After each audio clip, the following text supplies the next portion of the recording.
Joining me now to discuss J.D. Vance's terrible, awful, no good, very bad week. Here with us is Scotty Nell Hughes, political commentator and senior fellow, Frontiers of Freedom, and Joel Rubin, former Deputy Assistant Secretary of State and author of the new book, Saving Democratic Foreign Policy. I am so thrilled to have you both here with me. Scotty, let me start with you. You're a big J.D. Vance fan. Tell us what you made of his week in the media. Well, let me say this. For all of those Democrats who have come over and started supporting President Trump and his administration over the issue of the conflict of Israel, welcome. Welcome to being a Republican in modern day. You're going to like what the president does probably 80% of the time, but 20% of the time you're going to go, I do not agree with this, and I don't think this is right. So this is traditional for being a Trump supporter. You're never going to 100% agree with what the administration is doing. But let me just say, the timing of this is good and bad for J.D. Vance. Obviously has this book tour coming out, and obviously at the same time that this deal is being announced, I think it is very, very interesting that he is the one that is out there speaking on it, and no other members of the cabinet are out there. I don't necessarily think that's planned. I think they just want to make sure that they're uniform in their message getting out there to the American people right now. So, Scotty, you don't agree with my analysis because at the beginning of the week, I said, he's being border czarred. Basically, they are hanging a very controversial, difficult, basically impossible brief around his neck, and it's going to weigh him down, and it's going to weigh him down in 2028. And I thought maybe the president was doing this intentionally, sending him out alone with this albatross. So you don't agree with that? So let me say this. I don't say everything's political, but before we get to 2028, we got to get through 2026. And I think right now where J.D. Vance has always come from, even from the very beginning, is he would frame this as being a Iran memorandum of understanding of peace through leverage, not necessarily appeasement. I think he understands that the American people right now do not have the stomach for another continuous conflict like what we saw in Iraq and Afghanistan. And this was starting to feel like that. And that's not good in a midterm election, especially when it is so neck and neck. So I think that what he's trying to push forward is this American first policy. And I think that is more the bigger picture that he wanted to say than necessarily dealing with the specific situation going on with Iran and Israel at this moment. Now, Joel, I cannot imagine what this week must have been like for you and others from the Obama administration who had negotiated the JCPOA, watched President Trump tear it up so ostentatiously, and then end up with what, in my opinion, is worse than the JCPOA. What was this week like for you?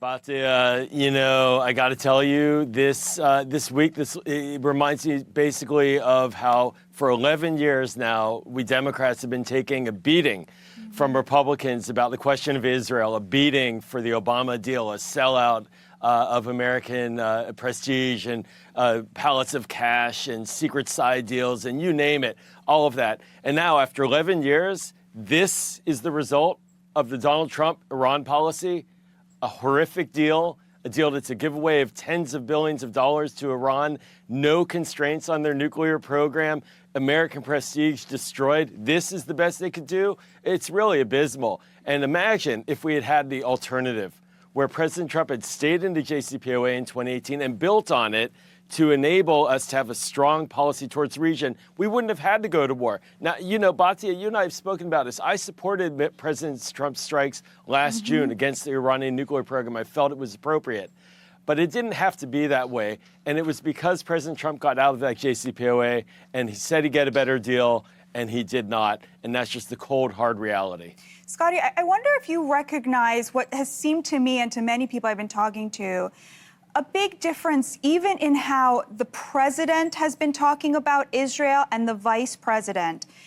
Trump has been saying critical things about Bibi, but there's something about the way he does it that feels lighthearted, that feels like he still understands that Israel is the ally and Iran the adversary. I never doubt that when he's talking, but the vice president went on show after show after show, and he kept bringing up these bizarre claims about Israel, elevating utterly minor characters in the Israeli cabinet as if somehow they were significant, making up yarns about how most Israelis want Iran to be a failed state.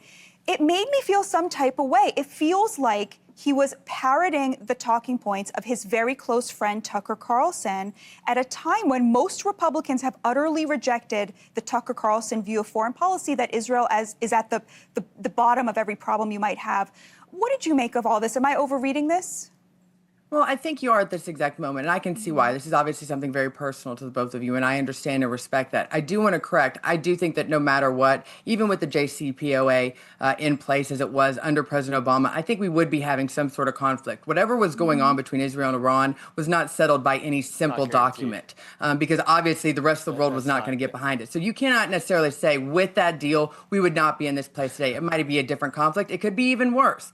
That being said, I think we've always said that J.D. Vance is especially... Scotty, I'm Wait, sorry. Joel, let her... That's Joel, let Scotty finish. Answer, let Scotty finish. Straw man. Go ahead, Straw men don't Real win. simple. I think everybody's finish. always seeing, especially on this book tour, J.D. Vance is out there right now with the people. He's in the grassroots. He's always been a man of the grassroots. So I think he is seeing it was one thing for us to give up our Starbucks a week to pay for these gas prices. But the American people are really feeling the crunch of high gas prices right now. We felt it we felt it when Biden had it, but the difference was we were told Trump was going to be different. He was going to lower it. So we're feeling betrayed because our gas prices are higher, and we're now starting to see it in our food and our household expenses. So I think J.D. Vance was hearing that frustration, and I think he's willing to fall on whatever sword for the administration just to reassure the American people that lower energy prices are coming. And the only way that was going to be accomplished was if the Strait of Hormuz was opened up, because it would stop giving the excuse to these gas companies to continue to escalate the prices on the American consumer. Joel. Well, let's peel this back for a little bit, because, what the vice president was saying this week was not out of character for him. He's been in this mindset for years. Nobody watching him should be surprised that he wanted to bash Israel. And no one should be surprised that he wanted to use what I would call blood libelous arguments against the state of Israel as being somehow lusty for war. This has been a position that he's been advocating. He wants American withdrawal from the American-Israeli relationship. He's constrained by President Trump. I think President Trump, despite all of the back and forth this week, does care about the state of Israel, and that's real.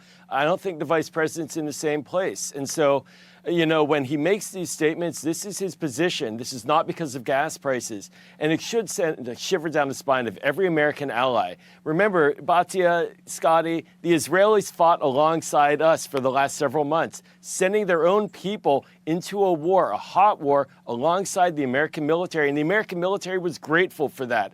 Now, all of a sudden, we have the vice president criticizing them and congratulating the Iranians who've killed thousands of American service members. It makes no sense, and it's very dangerous. And it's a bad sign for American foreign policy leadership going forward. Scotty. But it's real simple. While we might have been fighting in a region that has no border with the United States, it was Israel fighting with us, but the rest of the world was not. That was the other deal, was that you weren't seeing the global support that one would expect if this was truly a war. Everybody knew that this was going to affect everybody's pocketbooks around the world. It was better for global peace. What?